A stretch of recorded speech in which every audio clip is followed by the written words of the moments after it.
రాజ్యమేది లేదు గాని రాణిలాగా చూసుకుంటా, కోట కట్టలేను గాని కళ్ళల్లో నిన్నే దాచుకుంటా. రాత ఎట్లా రాసి ఉన్నా ఆ మార్చి నీతో రాసుకుంటా.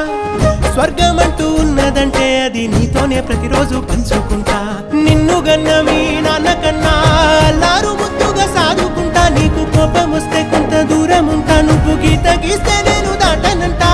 కంట నీరు కంటి రెప్ప దాటకుండా కాటుకై కావలుంటా.